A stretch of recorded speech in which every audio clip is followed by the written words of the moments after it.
Hi, I'm Jan Bowen. Welcome to today's episode.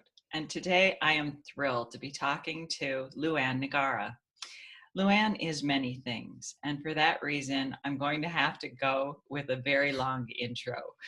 Perhaps the thing that I'm most proud to say is that she's my friend, but she's also a well-known business person. She has a brick and mortar business, Window Works in New Jersey, which is a successful business, not just in that area of the country, but I don't know if it's nationally or globally, to the trade, to the interior design trade. We'll have LuAnn explain what I do or don't get right here in a minute. But just to continue for a second, she's also got a top-rated podcast. And she is someone who is a salesperson extraordinaire. And I consider a theme in her life through all of that and more. I consider her to be a mentor, guide, and teacher in what she does. She's often teaching other interior designers, the people that I see around her. She has programs in her store and in other areas for the design industry. When I see what she does, I can't help but think of the word guide, mentor, and teacher. Those are three words. So LuAnn, thank you. And thank you so much for being here. Welcome. And how are you? I'm so thrilled to be here with you, Jan. I'm honored to be included in your series, and I'm really looking forward to this conversation. We're flying without a net, but you and I, we can do that. So we're just, from the moment I met you and interviewed you on my podcast, it was a very deep connection, and I was so grateful that we got to meet in person, not a whole lot long after that. And a lot of times, you know, when you meet somebody online, the way the world is now, it can be years before you ever have that opportunity. And we were lucky, and I was very grateful for that. Me too. Me too. Thank you. And I'm continuing to think of more things about you. You're also a speaker, an author, correct? Mm-hmm, mm-hmm. Yeah. So I'm tired just talking about it. It's a lot. Everybody, we all are so busy and doing so many things, aren't we? Yeah. Well, and I think I think that happens when there's a passion and a meaning behind what we do. Mm-hmm. And so would you agree that the unifying theme in your life is that you're a mentor and a guide and a teacher? Is that what ties your roles in life together? Yeah, I don't think that I've ever really thought about it out loud the way you just described it, but it is certainly definitely something that has repeated over and over again in my life. And every stage of life, wherever you are, it's the social circles that you're in. So when you are in, you know, that high school and college years, you've got that social circle. And then you move to being married and having children. And then you have the social circles with the moms. And now I'm at a different stage of my life where I'm, you know, doing actually coaching and masterminding and things like that. But before all that happened now, it was always that role. I was very often in the role of not just organically happening, where we'd be sitting and chatting and talking with the moms, and it would be, well, what do you think I should do this? Or a phone call would come and say, I know a lot of people love my kid, and I know a lot of people have my back, but you have the combination of loving my kid and I trust your advice. I'm having a problem. What do you suggest with it? And so, yeah, it has been sort of a theme just as a person, you know what I mean? And even clients, the customers, all the years of with Window Works, it's more than 30 years. And every once in a while, I would just be in a space and somebody would say something and I would pick up on that they were struggling with something and there was a little difficulty and a little door would open and just share a thought or an idea or a way that I thought maybe they could help themselves through it. And if I had a nickel for every time somebody said to me, you know what, instead of selling window treatments, you should be a psychologist. You know what I mean? Yeah. And so Yeah, I'm saying you are so intuitive, Jan. We had that good long conversation on the podcast, and then we had that wonderful dinner in California this past summer. And it's interesting that you picked up something that is a thread that I hadn't really actually thought about so much. What I'm curious about is whether you were teaching when you were a child also, like in grade school with your girlfriends. Were you telling them were they expressing things that they needed to know and you had the answers? Well, I would say the way that it was described then is LuAnn is so bossy. Oh, they just didn't understand. You know, so yes, it's very nice to say that's all I was doing. I was teaching. Yeah. But I mean, I can tell you that when I think back to my childhood and I think back to it's something that I've heard my mother say 1,000 times. We were raised with a lot of kids, a lot of cousins, and my mother would always say, I would hear her saying to my aunts and everything, "Oh, she's the ringleader. You know, LuAnn will rile them up. She will get them corralled. She will this, and you know, just tell LuAnn to do it, and then she'll teach them or show them all how to do it." And so, or you know, yes. So was it sometimes bossy, and was it sometimes let's do this and because it's good what we should do? But you know, I guess it's just being a leader. I guess Right. it's being somebody that wants everybody, the team, to be together and the team to moving in the same position, you know, the same direction, whether it's, you know, six of us as 6-year-olds, or it's, you know, 30 of us in my showroom at a lunch and learn and trying to teach branding. It's, come on, guys, let's all do this. This is what I understand about it. What do you know about it? Let's put our heads together, you know, la, la, la. So I'm always happy to find out what everybody else knows about it. But I probably often do have that role of the corraller, of the one like, and I organizer and, you know, cut through the weeds and let's get this done. The leadership role. Yeah. And leadership is kind of like love. It's not always the soft, nice, kind pat on the back. Isn't that kind, nice, sweet? Yeah. It's the corraller, like you said. Right. Was there a need expressed at every stage that you went to the next stage? Let me explain what I mean by that. When you went from your window works business and you were evolving to the lunch and learns and the different panels that you teach, was that an outgrowth of listening to the designers or other customers or tradesmen or something say, we don't know how, or expressing some curiosity in some way?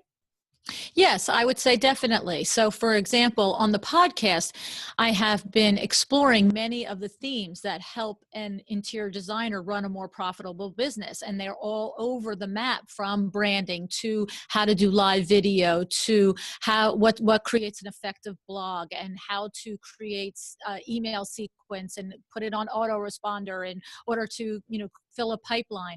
And so what would happen is the podcast goes out. It goes out to the whole world, right?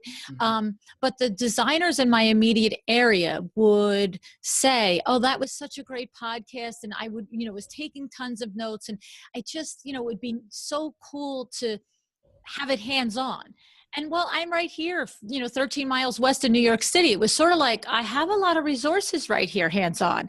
And so then we did. I was like, and it is different sometimes. Sometimes, you know, you can listen and take notes, and other times you want to be able to, in real time, ask, you know, 4 or 5 clarifying questions, you know, in real time to really get the nuts and bolts of it. So it came from that. And then, of course, you know, look, I know this is a place for exploring the intuitive side of us, the good side of us, the inspiration side of us, but I can never leave the business out of any conversation. Oh, And yeah, and so it starts from that. It starts from wanting to share that experience and to share that knowledge on a deeper level with the different interior designers. But the reality is that it's a terrific marketing mm-hmm. arm for WindowWorks to have 15 or 20 local interior designers sitting in our showroom and interacting with us and understanding what we do as a company and how we can help them as interior designers.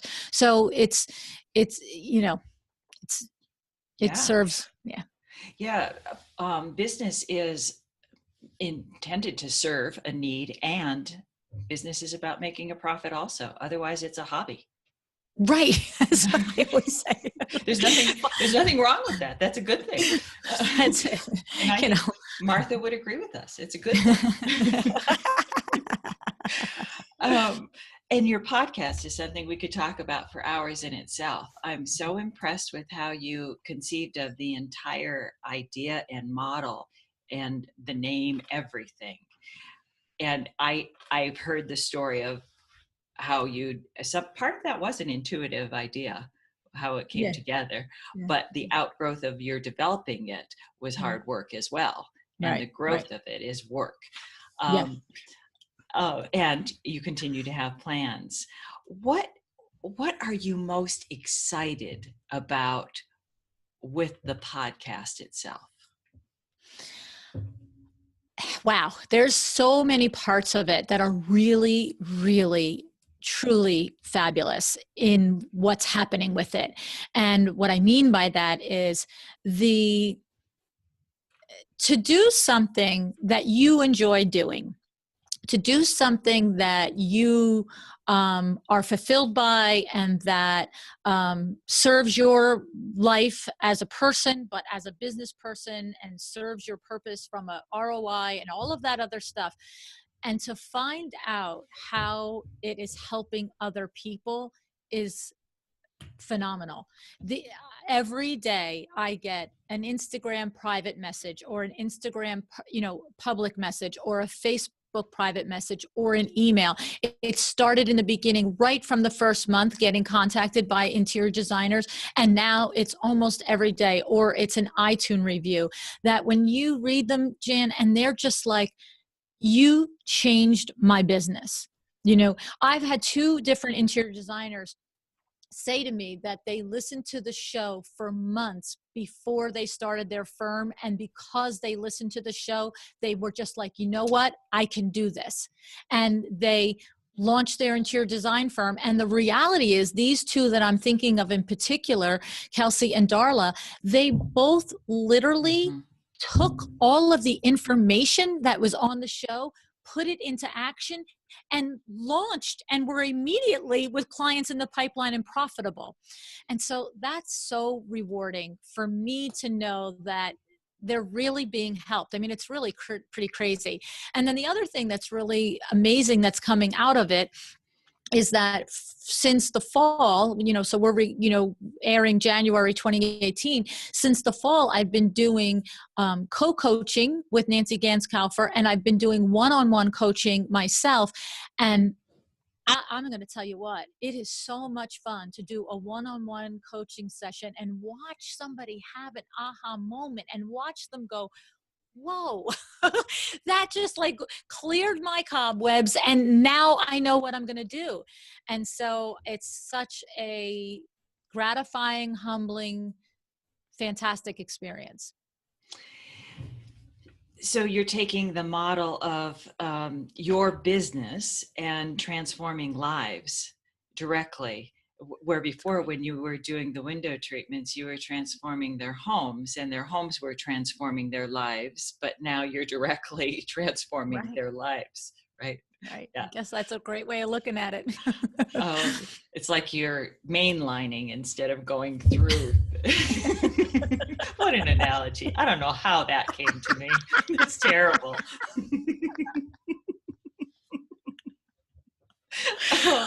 But with business, with a values-based business like you have, and excellence is one of your main core values, you really do have the 2 aspects of serving plus making a profit, which is part of everything that you do.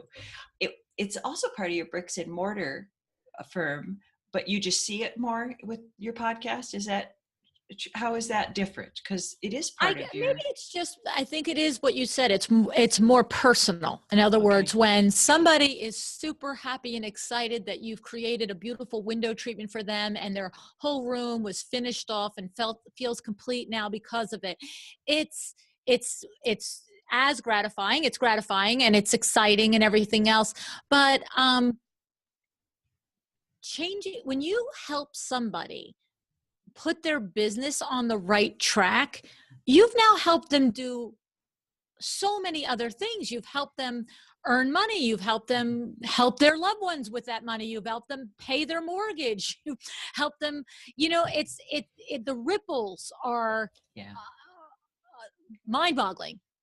So, and as you change that one life, because they're in business doing a similar thing, they're changing other lives. And so it goes and goes and goes and goes. Right. Yeah. As interior designers, they're going out and now creating those amazing, beautiful spaces. And there's so many designers doing so many wonderful things. I mean, Susan Winterstein she every 6 weeks does at no charge designs a room for a terminally ill child and the sibling of that child in the middle of running her business.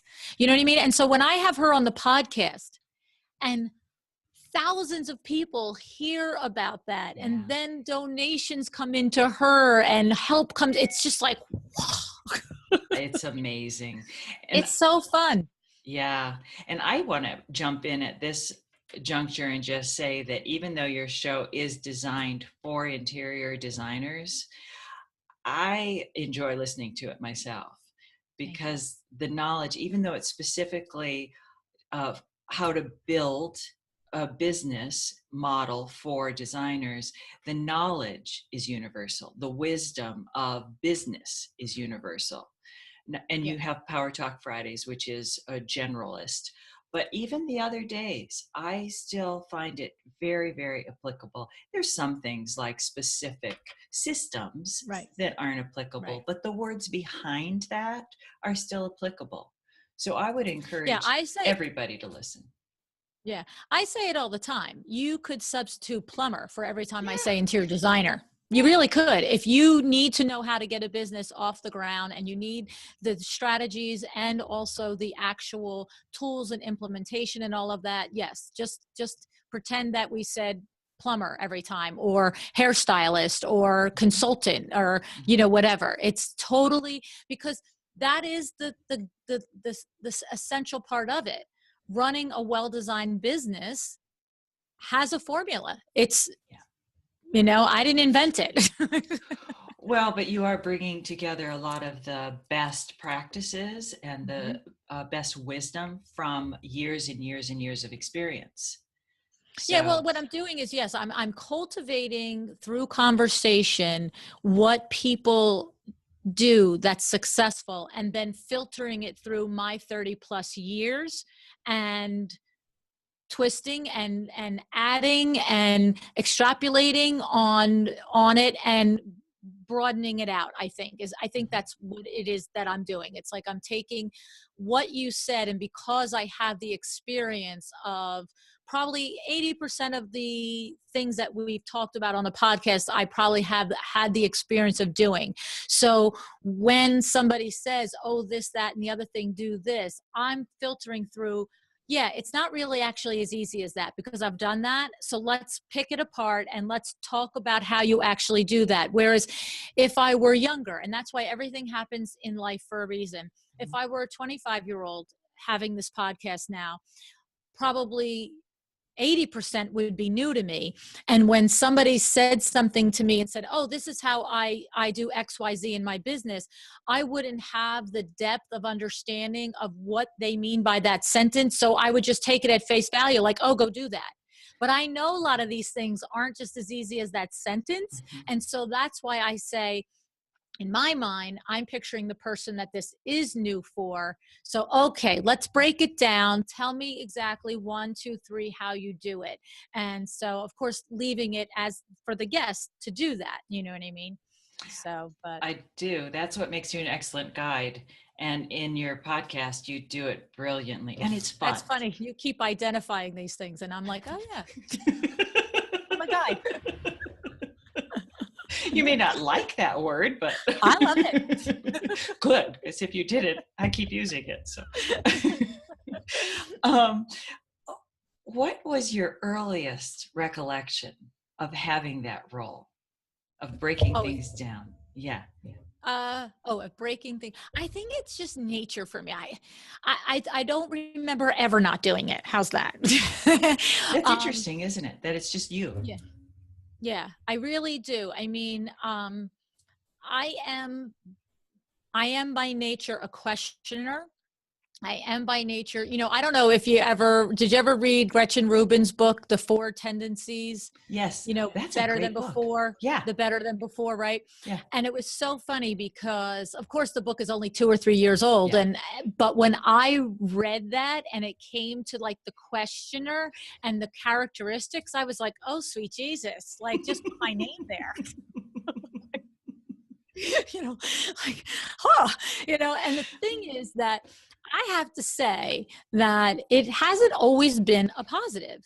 Sometimes in my personal relationships and stuff, it's like I've learned now as an adult, an older adult, to back it down.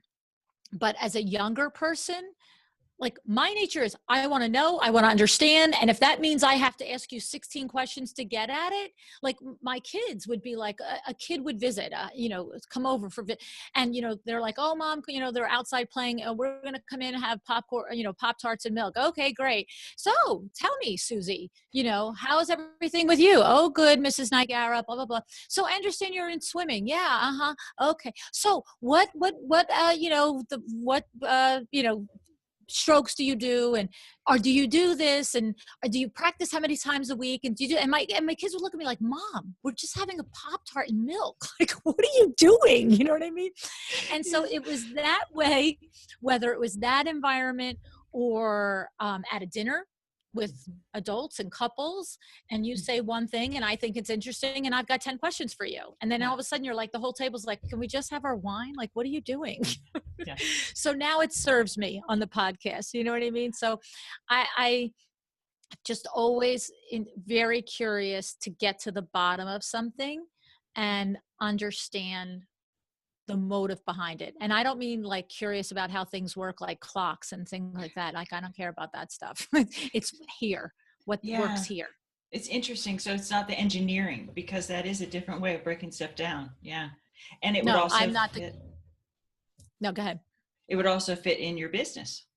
Yeah, no, Yeah. I believe me, I have go on on appointments, sales consultations with, when you're on a sales consultation with an engineer, I know it in 5 minutes that guy's an engineer.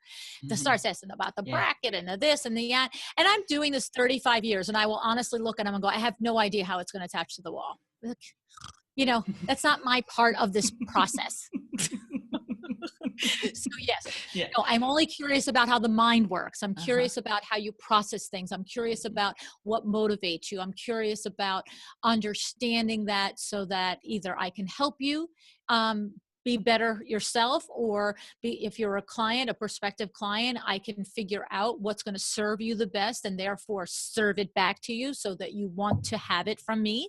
Right. Right. So let's detour into the mind for a minute.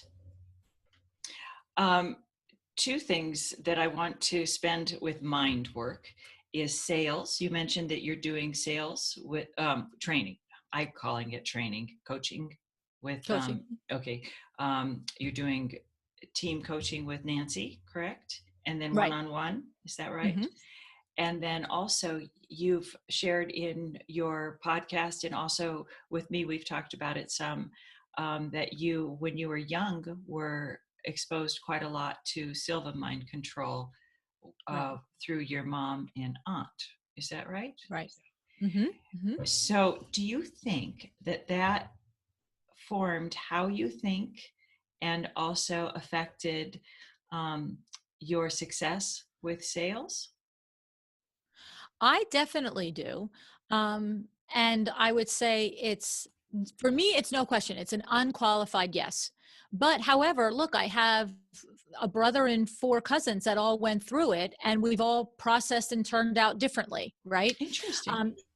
Right. So it's not like, take one course and boom, you think like Right. this. Right. Right. But for me, but for me personally, it truly, it is the combination of my aunt was a Silva method instructor. And so that was how come we were all exposed to it. And so as children, I was 10 years old when I took the course. Okay. And myself and my brother and our cousins took the course. But it wasn't just the Silva training. My aunt also started to hand me books. And she'd say, "Hey, Lou, I have this really great book that I think you might enjoy." "Oh, what is it, Aunt Honey?" "Oh, it's Og Mandino, the greatest salesman in the world." "Oh, okay." And then boom, I'm like eating it up. I'm 10 years old. I'm reading it. "Oh, you like that book? Here's this book. It's Dale Carnegie, How to Win Friends and Influence People." "Oh, awesome, Aunt Honey. Let me read that book." "Okay, now you're 11 years old. Oh, LuAnn, here is, Think and Grow Rich by Napoleon Hill." "Ah, great. Mhm. Here's Wayne Dwyer, Your Erroneous Self." "Yeah, let me have it." You know what I mean? So the thing is, I literally grew up reading these books, from 10 years old through high school. I And that's understand. not your normal curriculum. Yeah, I understand. What did you have your children read? Well, it's funny. And this is where you cannot make somebody do something. And so that's why I say to you, it's like we're all six kids that did this and took it differently. Like I gave the books to my daughter. She didn't read it. I made her read the Og Mandino book, but she was like, "Okay, okay." And then after I was like, "You want another one?" She's like, "No." I read it, you know, Mom. Yeah. I wanted her to speak French too and Spanish. She didn't want to do those things either. I mean, we're human beings. You know what I mean? You Mhm. can Mhm. expose your children as much as you want, and they're going to take from. Now, there's certain things that were always non-negotiable in my house. It's my house. I'm the mommy Nazi. I'm in charge. But I'm not going to sit there and make her read, Dale Carnegie if she doesn't want to read it. You know what I'm saying? So it spoke to me, and it created, I know, everything in every way I think throughout my life. And that young leader in you was already present and being developed. Yeah, it was Yeah. like, I got this. Oh yeah, Yeah. I can do this. You can do this. And this is just how you do it. And Yeah. yeah, yeah. So that leadership as a young person, what was the first sign of it that you remember, both internally and externally? Internally, I would say that I think probably a lot of it developed from the standpoint of, look, I was socialized with boys.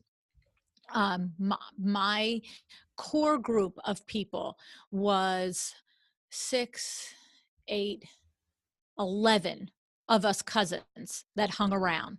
And of those 11 of us, 3 of us were girls and the rest were boys. And the first 5 oldest are 4 boys and me. Okay. So there's twin boys that are 8 or 9 months older than me, and then twin boys that are 3 months younger than me.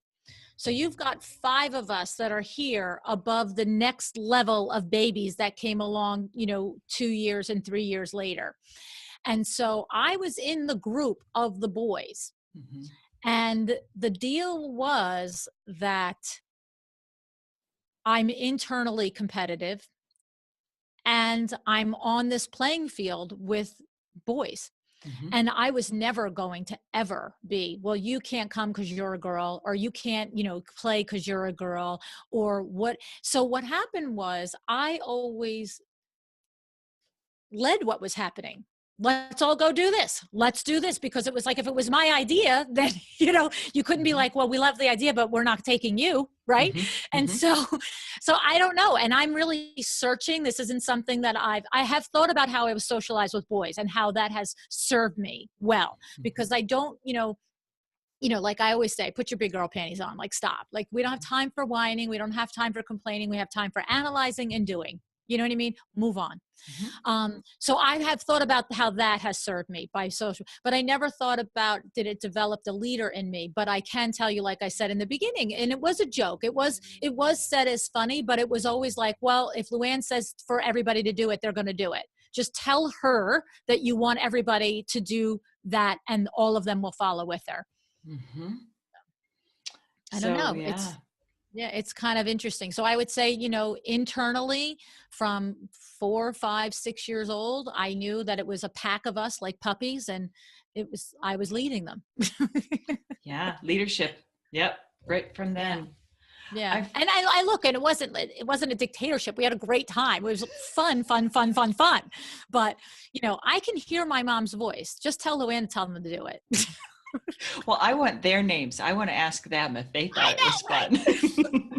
know, right? No, I'm sure they would say it was. Um, I've heard you talk about being a triathlete. Did you become a triathlete when you were younger, or is that something that you're still doing now?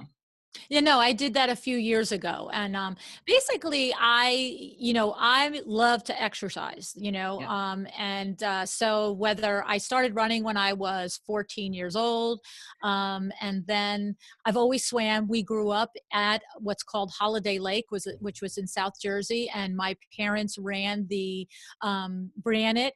And so every day from 2 weeks before Memorial Day to Labor Day, we were at the lake every day. I mean, until school got out, it was weekends, but then from the day school got out to Labor Day, we were at the lake every day. And so, swimming was like walking for us. And and then bike riding, like you ride a bike. I mean, again, I'm socialized with boys, so I'm like always doing all these things. And then it just became, as a adult, okay, you know what, I like to go for a 20-mile bike ride because I can clear my head, and this is exciting, and I can think, and I'm by myself, and I'm still getting my exercise. And then my neighbor literally said to me, why don't you do a triathlon with me? And I was like, okay. you know and so that I did that. And then, it was just fun to do. You know what I mean? It was just interesting to do. And the reason I jumped to that wasn't a complete detour. It was because of the running with the pack of boys and the internal competition and all, because to me, they're very, very similar. It's the Right. internal competition. Even though you're with a group of people, you're still in those kinds of events. It's a competition with yourself.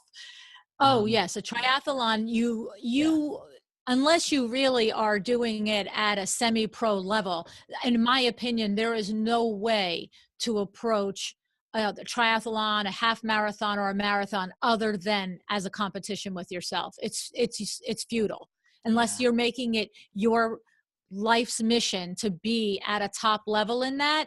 Just go, you know what I mean? Because unless you really bring that sort of energy and direction and system to the table, you're not going to be the top 10, because there are people that's what they do every day of the week, is prepare to do that. right, right. But it is very satisfying to do it against yourself. You know what I Yeah. mean? Yeah. So I'm enjoying seeing these threads continue from the time you were 4 or so all the way through to now. Um, One thing that I know that you have in the works now that I happen to see online an old thread of, but I want to hear the current status. I know you have a book coming out, and I love Oh, the fact that it's going to be about the business. And I think it's called a well-designed business, isn't it? it's called The Making of a The Well-Designed making. Business. See, I think that's so brilliant, the way that each of your business lines tie together, but have slightly different nuance because they Mm, all connect. I love that. thank you. Thank you. And the making of a well-designed business includes some of your experience with your brick and mortar business as well, doesn't it? It is primarily about what the making of a well-designed business is, literally how to run, organize, set up a profitable business within the story and the framework of how we did it at WindowWorks. So Beautiful. I think I mentioned the podcast in there, but it's really has nothing to do with the podcast. That's book 2. Okay, super. And So, well, I would have called this book too because I saw something online about a book that you wrote that included body doubles for a women's business group in New Jersey. Did I okay. So, misread? well, what it is that was a compilation book, and it's Okay. called Big Bold Business Women of New Jersey. And so I was invited, I don't know how many years ago that is at this point. It's probably a good 5 to 7 years ago, where it reached out and invited and said, look, you're a big, bold businesswoman in New Jersey. Would you like to have a chapter? Would you be a chapter in the book? And so they gathered, I think it's 50 bold businesswomen of New Jersey. My goodness, I didn't know I was going to be checked on that. I'm looking to see if I have the book in my library here so I can get. Well, I think it's brilliant. I loved it. So I thought, oh, I wonder if this will be part of your book that's coming out, because I Oh loved yeah. what you were saying about it too. Yeah.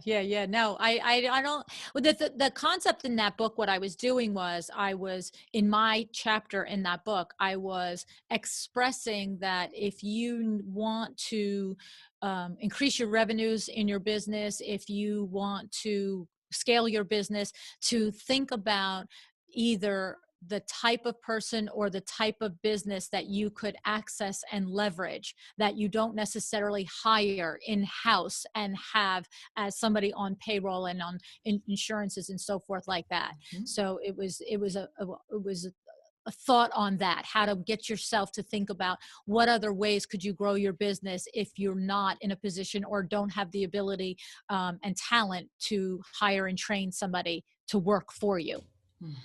I loved it. So it's brilliant. What are you most excited about going forward? What do you have coming up that you're really excited about with everything you Well, have going on? okay, so from a personal standpoint, I have a little grandbaby that we're recording a little head of airing of this. So she's Yes, probably born now. And so, hope so. yeah. So that's exciting. It's our second granddaughter. So from a personal standpoint, it's very nice to watch our children who are grown adults and to watch them in their relationships and to watch the matches that they've made and to know and to really know that they've made good matches. That's so important, right? Oh, It's like, yes, absolutely and is. yeah. And so that's really terrific. I love that. So that's that on the personal side of it. And then on the business side of it, the opportunities that are coming with the podcast, I can barely keep up with them, to be honest with you. And it's so exciting and it's so amazing. And it's just it's just like it's like I'm on the train and I can't get off. So body double could have a different meaning in this case. You could clone yourself. Yeah. Right, because if I could hire somebody to sleep and exercise for me, it'd be awesome. But Because then you those would. two things are really in my way right now. But the pleasure of the exercise you'd miss. I know, but it's so much fun growing this whole new platform that if somebody really could do my sleep and exercise, I would farm that out now. Oh, that's funny. That's really funny. So no, I mean, Aw. there's a lot of things coming up. I mean, it's hard to know because we are recording a couple of months ahead Mhm. of airing here, right? So, but the things that are in the works that may or may not be out there in the world at this point are mastermind groups, exclusive high-end 5 diamond 5-star retreats for entrepreneurs, for women entrepreneurs, and men entrepreneurs can go too, I guess. I don't know. If they want to be with 30, 29 women. I would say some um, would. Yeah. yeah, no, and it's geared towards interior designers, so Mhm. definitely. So that's happening. Crazy thing is, as I have been approached by a high-level interior design coach in the UK that wants to collaborate on a book and on a Great. conference. I need that body double, You need that clone. Yeah. Yeah. Yeah. Um, And then, of course, too, the second book. I should be, by the time we're talking, this is airing, I should be in the beginning stages of writing the second book because I know the outline. I know exactly what it's going to be about. It's just the physical getting to doing it. So, yeah. So, maybe in your, addition to the book with the collaboration in the UK. I was going to say, maybe your clone could be working on that. Yeah, no, it's just expanding the opportunities and the ways that, and really figuring out the best ways that I can help the people that I'm coming in contact with. Like what are the things that I do? It's like the same things I say to the designers all the time on the show.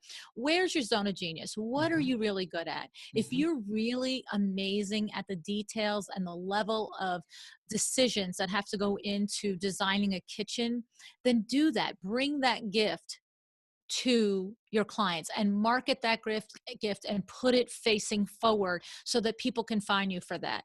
So we're laughing and we're joking about the various opportunities that are coming along now, but it is my job now. It is important and it matters that I really do analyze where I can help somebody the most effectively, as opposed to just throwing it all against the wall and sort of helping, and sort of making an impact. It's it, in order to be authentic to me and to make the best experience for the other person, it's important that I take the quiet time to really figure out what is the best way for me to help people. Yes. And what you had said earlier about serving, it gets back to how you can best serve while you're doing your business, which is Right, making money in order so that you can serve more people. right, And right, your value of excellence is in your zone of genius. So it right, all, again, is so consistent and in alignment with who you are and how you developed throughout your whole life into that role, which right, makes it right. such a beautiful example of living Right. a Yeah. life. It's about getting to what you really do well so that you can do it really well Hmm. for somebody. And so like I say to the designers, okay, you can pick paint, you can do bathrooms, you can do renos, you can do floor plans. What do you really do well? And so that's what I have to really, that's my mission now, is to figure out, is is it masterminds? Is it one-on-one? Is it retreats? Is it all of them? And those are three things that I can focus on? Or is it, does it turn out that one of those really I'm so much more effective at, and therefore, put my, stake in the claim there. So that's the next phase for me now, is to explore the different options and then to watch and evaluate and not get chasing down rabbit holes with shiny objects. Just because I'm capable of doing something doesn't necessarily is it necessarily the best thing that I can do for somebody's business. I hear you loud and clear, and I think that is a really advanced sort of challenge that all leaders come to, because you are so good at so many things and you know that they can reach so many people. So choosing the ones that have the most impact and are still within your zone of genius and within your values and in alignment becomes Right. more critical. So Yeah. I really honor and acknowledge you for that. Thank you. Thank you. Thank you. And Yeah. I'll be watching with incredible interest because it's all fun too. And that's Yeah. why we Yeah. laugh along the way.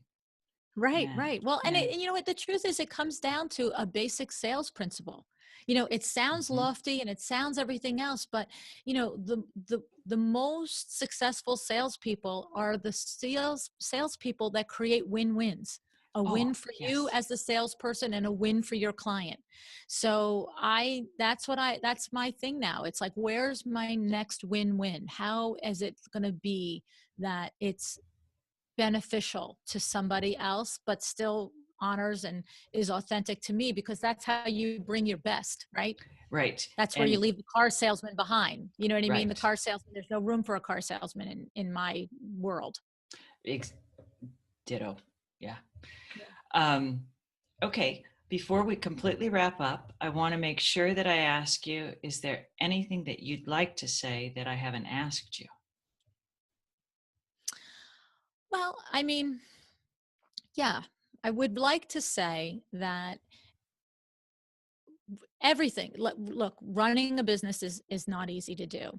And a lot of times you read a book or you watch a podcast like this or you listen to a podcast, and the quote unquote expert is going to sit there and tell you, hey, do this and do that, and everything, will work out fine.